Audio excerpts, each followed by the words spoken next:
Bem-vindo ao Mais Fertilidade Talks, um videocast e podcast sobre saúde reprodutiva da Associação Portuguesa de Fertilidade com o apoio da Merck.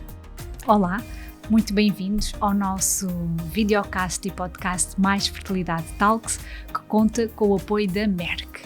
Neste episódio vamos falar sobre a infertilidade e as emoções, com a psicóloga Ana Galhardo, que é a professora do Instituto Superior Miguel Torga e ainda investigadora da Faculdade de Psicologia da Universidade de Coimbra.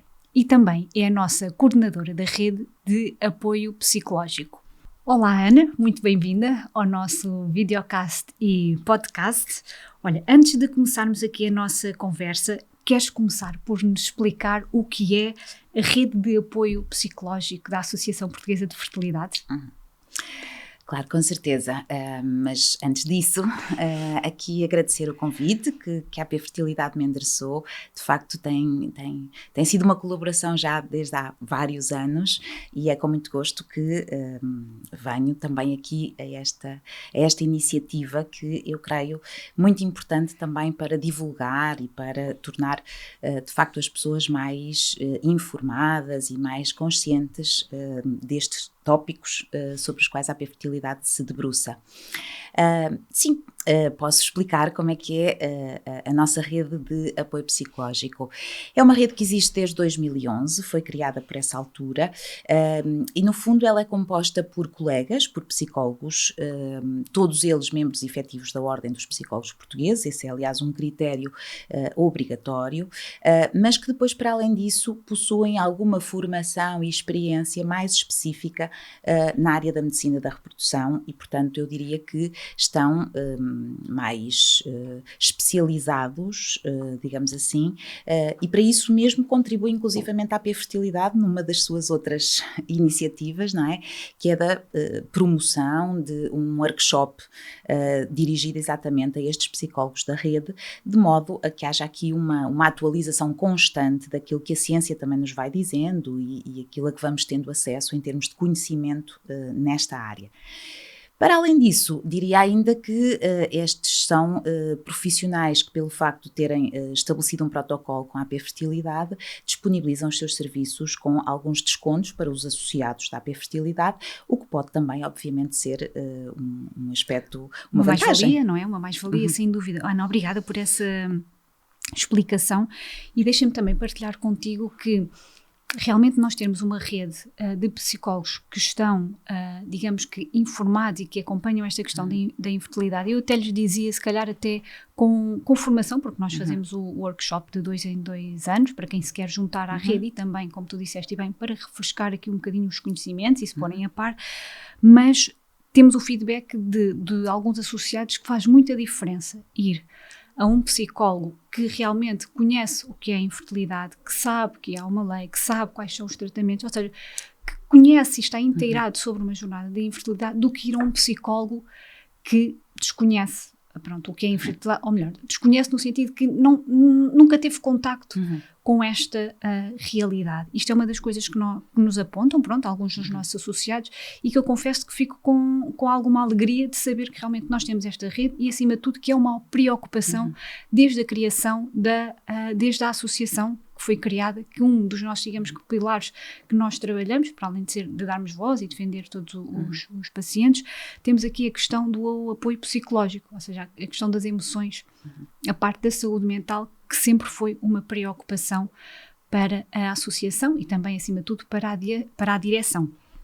Mas antes aqui, então, de começarmos aqui na nossa conversa, Ana, nós sabemos que a infertilidade é uma caminhada dura, vou-lhe mesmo dizer assim, depois cada um também gere da melhor forma e da maneira que consegue, que tem muitos altos e baixos. Podemos dizer que é uma jornada que tem várias etapas e, se sim, conseguimos identificar algumas? Sim, eu creio que conseguimos identificar algumas. Desde logo, uma metáfora frequentemente utilizada pelas pessoas que chegam à consulta é a de que experienciam uma montanha russa emocional. E, portanto, logo à partida isto faz antever que existem diversas emoções que são experienciadas e que muitas vezes existem oscilações nessas mesmas emoções. E eu diria que, se calhar, essas oscilações estão muito associadas a essas várias etapas, não é? Se começarmos pelo diagnóstico, a menos que haja alguma condição médica prévia que faça antever problemas relacionados com uma gravidez ou problemas para alcançar uma gravidez, eu diria que a maior parte das pessoas, quando é confrontada com essa dificuldade, é uma surpresa. E, portanto, a maior parte delas não estava à espera. E a decisão de concretizar o desejo de ser pai ou de ser mãe, portanto, este desejo de parentalidade, que é um desejo muito comum, muitas vezes está dependente de fatores externos, desde a carreira, a estabilidade financeira, a existência de um parceiro ou parceira, e, portanto, nesse sentido, estando reunidas as condições que as pessoas consideram aceitáveis para si, não é? E que normalmente ficamos sempre à espera da melhor altura, não é? Eu não sei se há uma melhor altura, mas Exato. há sobretudo uma altura a partir da qual a coisa pode começar a ficar mais difícil, não é? E sabemos desta ligação estreita entre a fertilidade e a idade, sobretudo a idade da mulher, e portanto começamos a ter alguns sinais de alerta quando essa idade começa a avançar. Mas portanto, voltando aqui um bocadinho às várias etapas, não é?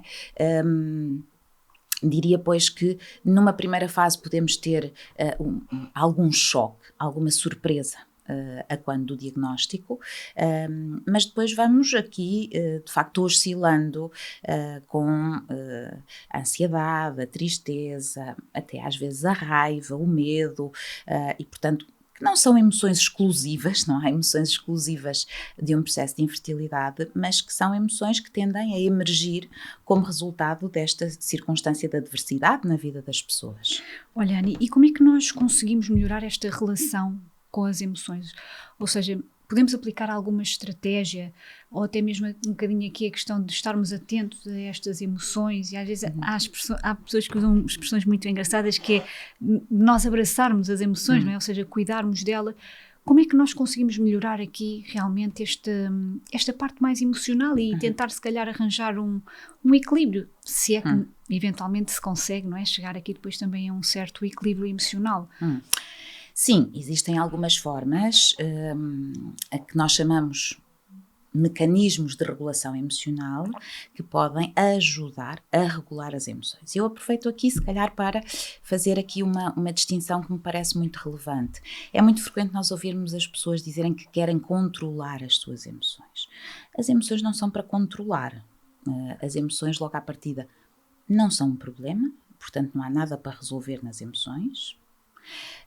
As emoções são para sentir, são para experienciar. E claro que algumas podem ser desagradáveis, podem ser dolorosas, mas elas também fazem parte, no fundo, daquilo que é o nosso portfólio, se é que lhe podemos chamar assim, das emoções, com que vimos equipados. Não é? E depois o facto de manifestarmos mais umas do que outras, ou de haver diferentes intensidades na mesma emoção, tem muito a ver também com a forma como crescemos, as aprendizagens que fizemos, as experiências de vida pelas quais passamos, os modelos que tivemos nessa regulação emocional, e portanto é possível, não é controlar as emoções, mas é regular as emoções. E eu vou ter que dizer isto, Joana, vou ter que dizer que temos que as regular no corpo, porque é onde elas acontecem. E o que é isso, Ana? Regular uma emoção no corpo?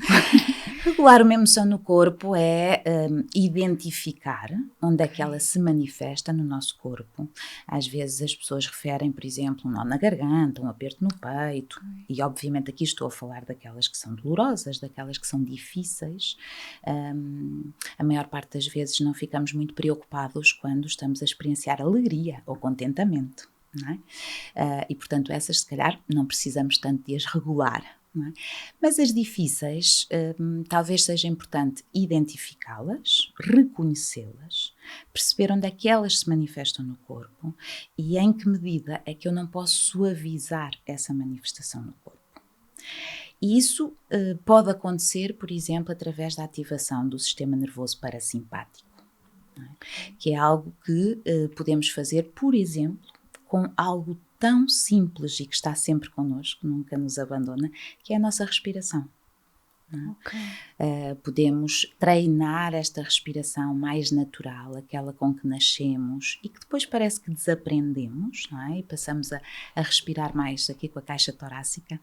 Talvez possamos respirar de uma forma mais lenta, igualando os tempos de inspiração e de expiração, levando o ar ao abdômen. E de facto isto é uma forma de diminuir, por exemplo, emoções como a ansiedade, que se traduz habitualmente em ativação. Por exemplo, do ritmo respiratório, cardíaco, consultação, tremores. Ou às vezes até naqueles dias que a nossa cabeça parece que não para de pensar, não é? E todos aqueles pensamentos que nos vêm à mente não são muito positivos, não é? Ou preocupações, ou expectativas que nós pensávamos, mas que depois não vão ser tal e qual como nós pensávamos. E é muito engraçado, tu estás a dizer isso, quando tu falaste na respiração e eu estava aqui a pensar, por exemplo, nós devemos verbalizar ou até verbalizar de uma forma oral ou verbalizar de uma forma, digamos que escrita, escrever, ou seja, isto são ferramentas que nós também poderemos usar? Certo, são. Há é que descobrir cada pessoa aquilo que lhe é mais útil, aquilo que funciona melhor para si. Ou seja, não temos aqui uma solução mágica que seja válida para todas as pessoas. Claro que estes mecanismos mais fisiológicos, eu diria que são aplicáveis à larguíssima maioria das pessoas e acrescentando ao exemplo da respiração, podemos ver da tensão muscular, não é? Quando nos sentimos ansiosos, isto é uma resposta automática do nosso organismo, uma resposta que nos prepara para a luta ou para a fuga e isso implica, em termos de correlato fisiológico, tensão muscular. E muitas vezes há zonas do corpo, não é, que os músculos estão tensos, não nos apercebemos que eles estão tensos, vão ficando cada vez mais tensos e de facto isso não é muito útil, isso não nos é muito útil, o que significa que então regular as emoções no corpo pode passar também por uma maior consciência, não é, de como é que estão as diferentes partes do nosso corpo. Em que medida é que não há tensão desnecessária que esteja ali presente e que somos capazes de suavizar, de serenar.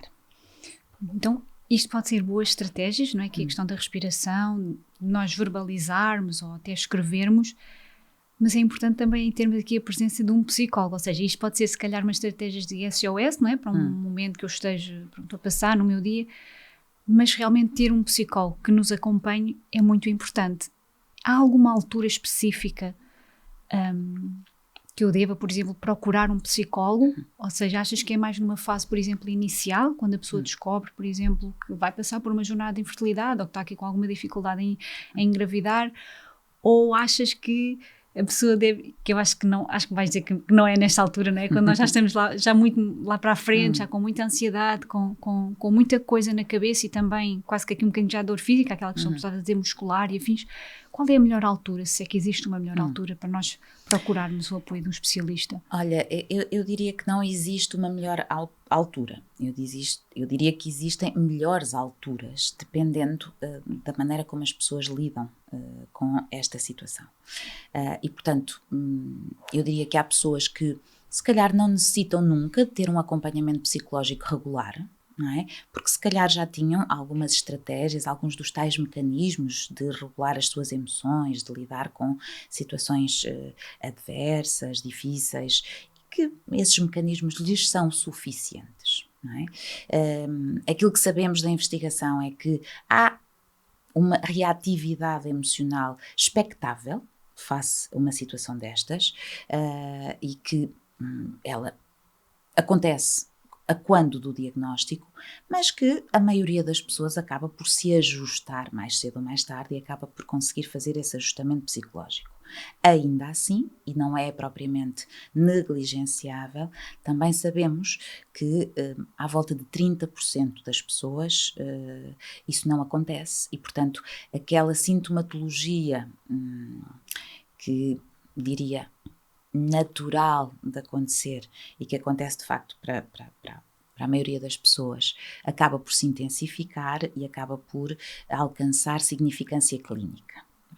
Obviamente que nessas circunstâncias eu creio que a ajuda de um profissional de saúde mental pode ser fundamental. Fundamental, claro, claro. Ana, toda esta parte das emoções mexe connosco, não é? Como indivíduo a título, digamos que individual, mas também mexe com o nosso companheiro, não é? Ou seja, tem um impacto muito grande a nível do casal. Como é que nós podemos melhorar aqui um bocadinho depois a nível da relação? Ou seja, porque isto depois afeta se calhar a minha comunicação com o meu marido. Como é que se pode trabalhar isto em casa, não é? E depois também acredito que em consultório, que se calhar há casais que até possam ir os dois, por exemplo, certo. à consulta, por exemplo. E só mulher ou só homem podem ir os dois em conjunto, porque a infertilidade acaba por ser aqui um trabalho de equipa, não é? Mas a nível, queria só que falássemos aqui um bocadinho também desta parte emocional, a nível de relação do casal, conjugal. Olha, Joana, eu acho que essa pergunta é de facto muito, muito pertinente, na medida em que, logo à partida, quando estamos a falar de casais heterossexuais, nós temos diferenças de género, e diferenças de género na própria expressão emocional, que são condicionadas por aspectos culturais, por aspectos de aprendizagem, e de facto há um padrão que se observa com muita frequência, não é? Que é o de as senhoras a dizerem, bom, isto não é tão importante para ele não se envolve tanto, de facto isto custa-me muito mais a mim, não é? E depois temos o homem a dizer qualquer coisa como, mas ela já está de rastos, ela já está a ser tão difícil para ela que eu tenho que funcionar aqui como um pilar, não é? Eu não posso ir abaixo. Porque eles também têm as suas emoções, não é? Eles Com também certeza. têm as suas fragilidades. Com certeza, com certeza. E, portanto, eu diria que um aspecto muito importante pode ser este de assegurar o mais possível uma comunicação muito clara relativamente ao que é que eu estou a sentir e, portanto, partilhar isso com o companheiro ou com a companheira, o que é que eu estou a sentir, o que é que me está a passar pela cabeça em relação a isto, de que é que eu preciso em termos do teu apoio. Ter uma comunicação muito clara e digamos que assertiva, a pessoa manifestar mesmo aquilo que precisa, não é? Porque nós às vezes não, mas eu já lhe disse, mas se calhar não lhe dissemos realmente da forma para ele também perceber, não é? Que eu naquele momento preciso daquele cuidado ou daquele tempo, ou, não é? Exatamente, Joana, é isso mesmo. E eu diria que esta versão romântica da telepatia é só na canção da Lara Lee. Não funciona, não é? Não funciona. É verdade, nós às vezes também pensamos que realmente, pronto, que eles nos leem a mente e isso não acontece. Acho que também acaba por ser aqui um bocadinho de responsabilidade nossa, não é? Mulheres, manifestarmos realmente aquilo que, como estavas a dizer, e bem, manifestarmos aquilo que nós estamos a sentir, de uma forma também aberta, sem julgamento. Claro, e eu diria inclusivamente que promover esta comunicação clara pode ser um aspecto altamente protetor relativamente ao potencial desgaste que uma relação amorosa pode ter em virtude de todas estas exigências de um tratamento médico relacionado com a infertilidade e que para muitas pessoas não se restringe a um tratamento médico, implica vários ciclos de tratamento e portanto com o que isso envolve e o quanto pode ser importante de facto, que é curioso porque o que sabemos de estudos conduzidos noutros países é aqui um bocadinho a existência de dois polos relativamente a este aspecto das relações amorosas. Por um lado, os casais que se tornam mais coesos, não é? Que se tornam mais ligados, que fortalecem a sua relação, como se estivessem de facto unidos, como se fosse um trabalho de equipa, não é? Neste processo, e por outro lado aqueles que face a todo a todas essas vicissitudes, exigências, acabam de facto por ver a sua relação muito desgastada e eventualmente até a terminar numa separação. Pois é mesmo. Podemos dizer que depende da forma como realmente cada um ou cada casal depois acaba, não é, por lidar e abraçar a sua jornada de infertilidade. Sim, sem dúvida. Tem muito impacto. Outra coisa que também tem impacto é, por vezes, a questão do isolamento do casal. Também às vezes chegam-nos assim alguns testemunhos a dizer que, por exemplo, todos os amigos começam, pronto, a ter filhos, não é? Os filhos começam a crescer às festas de aniversários, ou até mesmo, pronto, as amigas que começam a pensar em engravidar e que avançam, e que há um isolamento, pronto, ou da mulher ou do casal.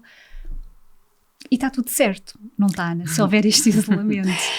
Está mais ou menos, Joana, está mais ou menos tudo certo. Ou seja, eu diria que esse isolamento é natural. Ou seja, nós humanos não gostamos muito de estar em contacto com situações indutoras de sofrimento. Nós não queremos ter sofrimento. E de sofrimento, e acho que também é da questão de uns estão a avançar e eu não. E eu estou a ficar quase certo, como uma corrida, sabes? Certo, tipo, as pessoas avançam e eu começo a ficar para trás. Claro, e é no fundo um confronto com algo que eu não estou a ser capaz de alcançar. E não é algo, qualquer algo, é algo que é muito valorizado, que é muito importante, não é? Que para muitas pessoas é muito nuclear, não é? É um desejo de facto muito central nas suas vidas, muito ligado até à sua identidade. Não é?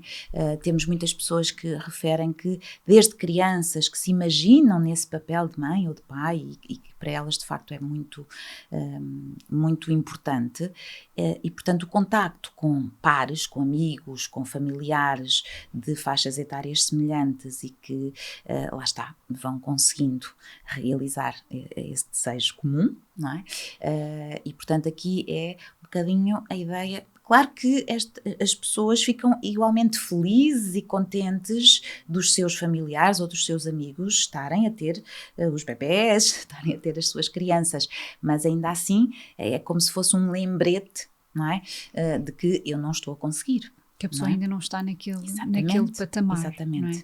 E isto remete para um aspecto muito importante, que não, obviamente não se circunscreve a essas situações de contacto com ambientes mais propícios à existência de bebés, de crianças, de conversas sobre fraldas, pediatras e biberons, não é? E portanto, eu diria, é importante aqui termos atenção às histórias que a mente nos conta. Não é? A nossa mente é uma contadora de histórias por natureza, não é? O que ela faz é produzir pensamentos e muitas vezes estes pensamentos interferem na maneira como nos sentimos ou influenciam a maneira como nos sentimos, mas influenciam também o que fazemos. Não é? E portanto, voltando aqui à tua ideia de estar ou não tudo bem com o isolamento, eu diria que é importante que as pessoas identifiquem situações que isto para mim iria ser de facto muito, muito doloroso e acho que é mais útil neste momento proteger-me, mas que também estejam atentas para que isto não se torne um padrão demasiado rígido. Sabes, eu dizia que estava tudo bem no sentido da própria pessoa, ao casal, ter a noção de que está a pôr um limite, ou seja, um limite que é positivo para o casal, porque não se vai estar a colocar numa situação que depois possa trazer algum desconforto. Por isso é que eu há pouco dizia que estava tudo bem.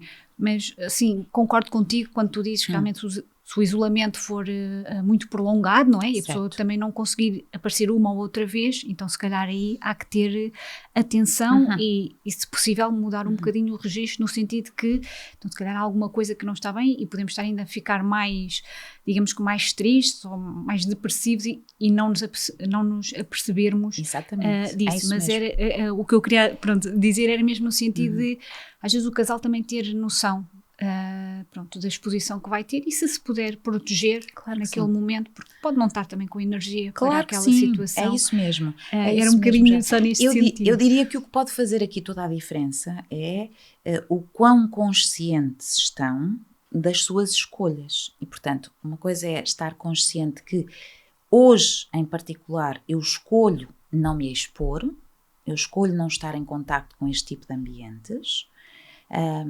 E outras vezes perceber, olha, cá está a minha mente a dizer-me para eu não me expor, mas também vamos ver, se calhar não tenho que fazer o que ela diz, ou não tenho que fazer tudo o que ela diz, se calhar isto pode até trazer alguns benefícios, não é? De estar em contacto, em que medida é que não há aqui coisas que possam ser mais importantes para mim, por exemplo, eu vou estar com outros elementos da família, eu posso também acompanhar o crescimento deste sobrinho ou deste primo, e portanto...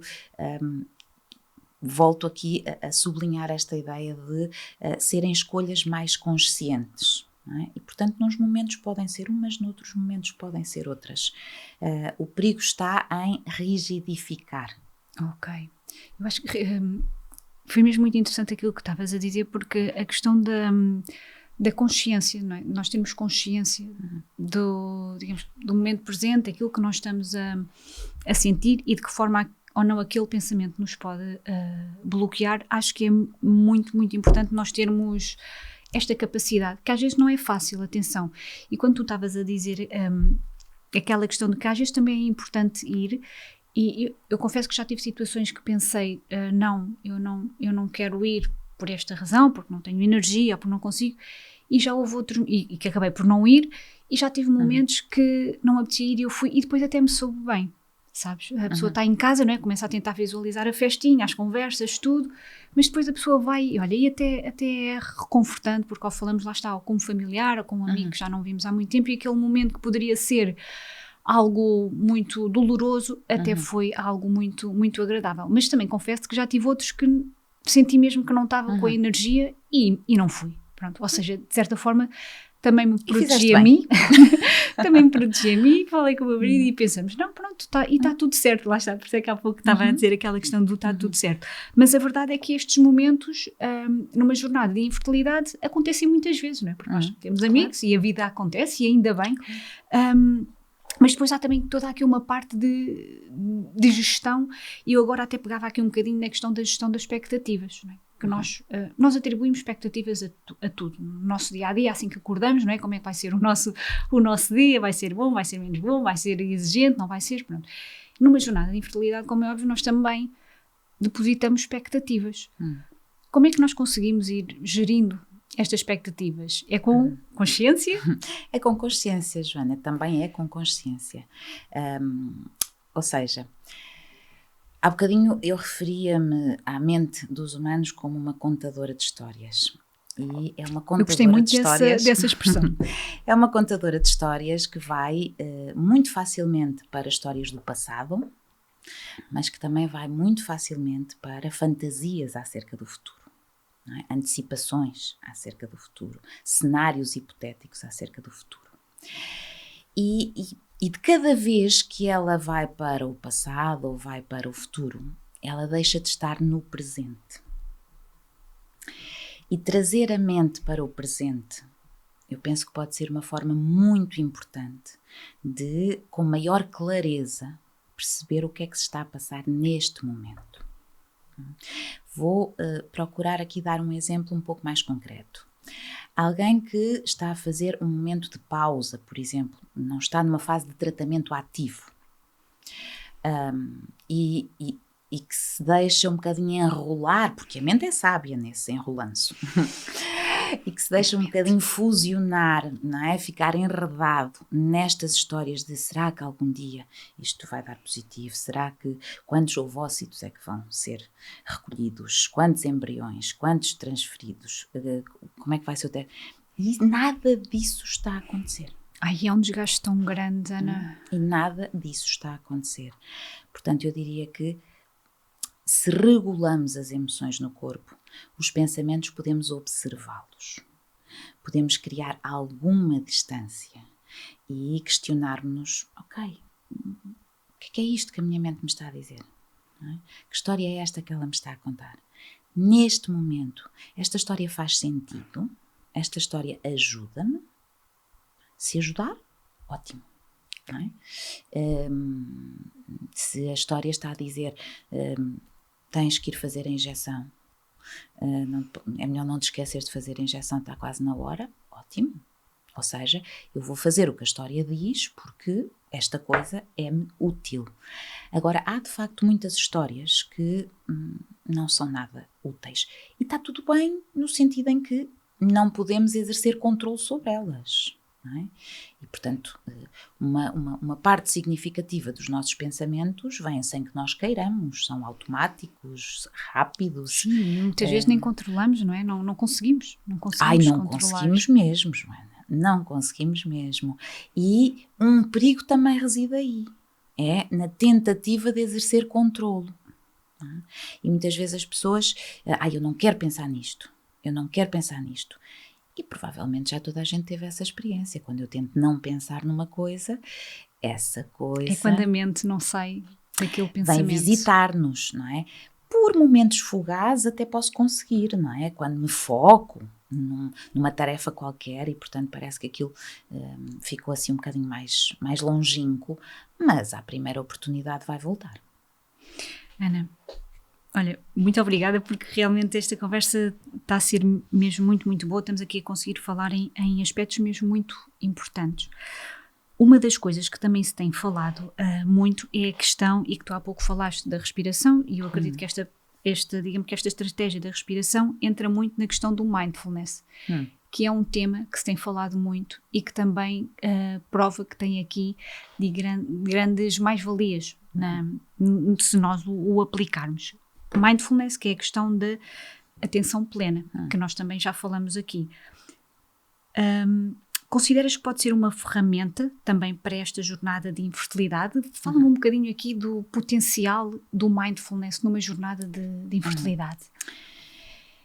Bom, Joana, eu diria que sou um bocadinho suspeita, não é? Ou seja, o desenvolvimento de um programa baseado no mindfulness, especificamente dirigido para pessoas com infertilidade, foi precisamente o meu projeto de doutoramento e que, em conjunto com os meus orientadores, de facto, desenhamos, logicamente com base noutros programas já existentes, e, portanto, fomos buscar componentes de vários outros programas, mas designámo-lo assim, programa baseado no mindfulness para a infertilidade, precisamente porque a componente com maior expressão é a prática de mindfulness. E quando me perguntas se é útil, o que o estudo indicou foi que era útil. E que era útil na diminuição de sintomas de depressão, de ansiedade, de vergonha, de sentido de estar encurralado, não é? Mas também no potenciar destas competências de observar os pensamentos pelo que eles são. Isto são pensamentos, de vir para o corpo e regular as emoções no corpo, de escolher comportamentos que estejam alinhados com o que é verdadeiramente importante para mim, com os meus valores, com as minhas direções de vida valorizadas, e para além da promoção deste tipo de competências, aquilo que observámos também foi que as pessoas ficavam mais capazes de se perceberem como autoeficazes na maneira como lidavam com a sua situação de infertilidade. E posteriormente, 7 anos depois, fizemos de facto um estudo de follow-up das mulheres que realizaram este programa e aquilo que obtivemos foi uma manutenção destes ganhos terapêuticos, independentemente daquilo que foi o seu desfecho reprodutivo, ou seja, independentemente das pessoas que engravidaram por realizarem tratamentos, que engravidaram espontaneamente, que adotaram ou que escolheram permanecer sem filhos e, portanto, independentemente daquilo que foi o final da história, não é? Relativamente a esta área da reprodução, não houve diferenças entre esses grupos, mas houve esta manutenção. Portanto, aquilo que foi alcançado com a realização do programa, 7 anos depois ainda se mantinha válido. E muitas destas mulheres continuavam exatamente esta prática de mindfulness. E este é outro aspecto que tem que ser aqui sublinhado.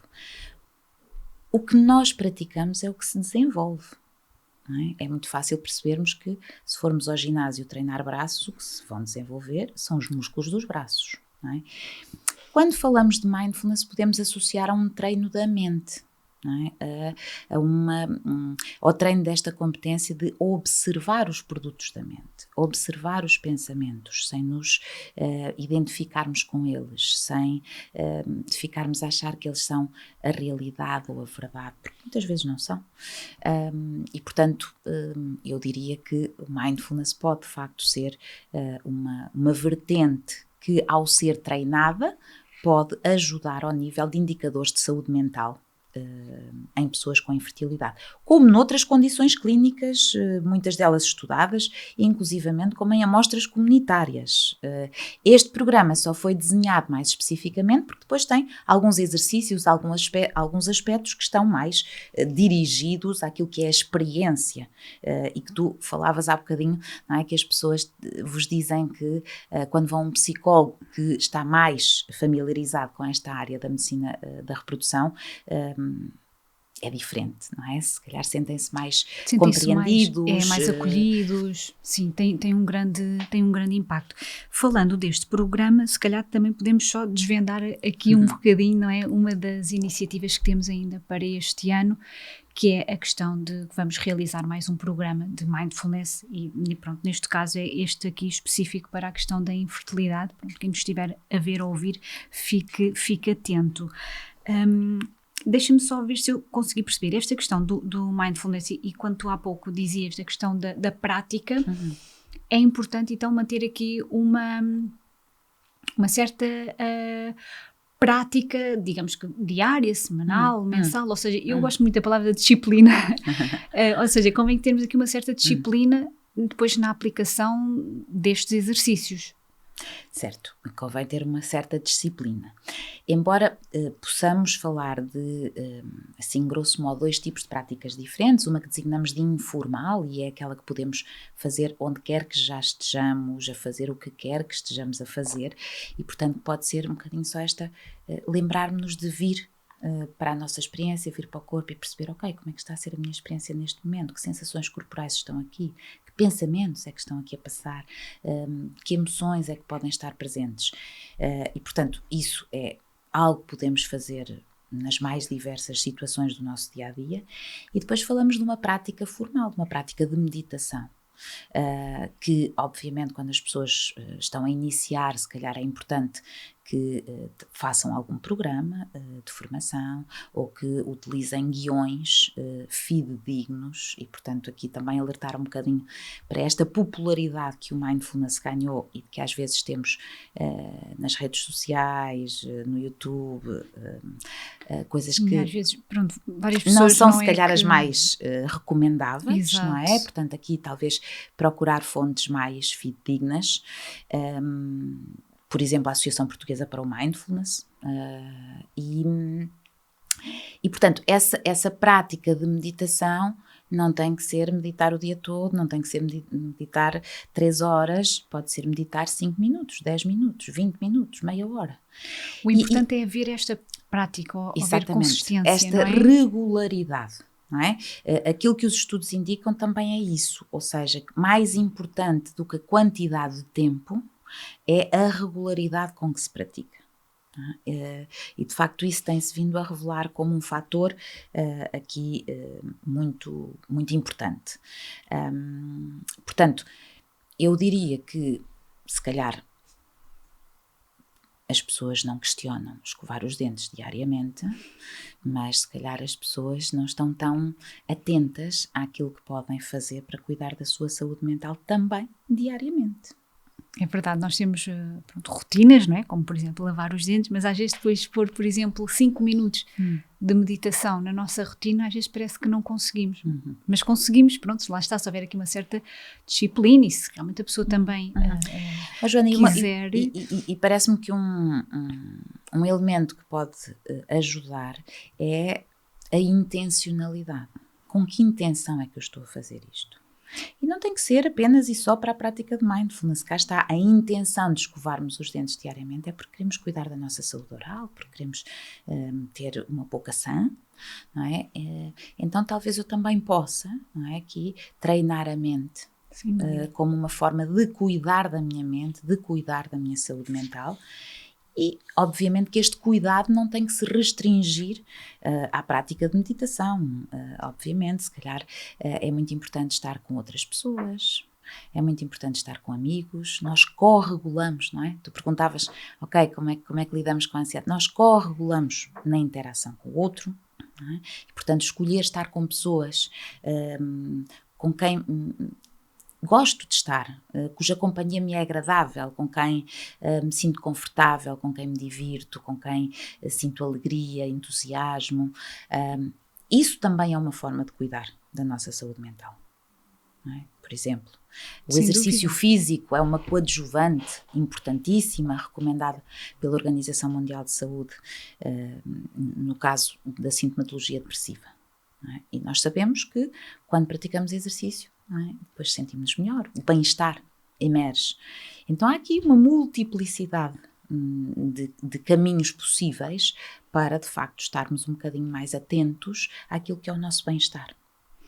Ana, olha, muito obrigada pela nossa conversa. Nós, pronto, não estamos aqui a disponibilizar nenhuma fórmula, não é? Nem assim nenhuma estratégia infalível, mas eu penso que nós tocamos em pontos muito importantes, pronto, para quem passa uma jornada de infertilidade, e espero que algumas pessoas fiquem atentas. Ana, queres deixar algum conselho para quem nos ouve, alguma dica, ou trazer até algum exemplo de alguma situação que tu tenhas em consultório que possa ser também algo positivo para quem nos ouve? Bom, não exatamente uma situação de consultório, mas deixar aqui um bocadinho esta ideia de que, por muito importante que ter um filho possa ser na vida das pessoas, a sua vida não é só isso.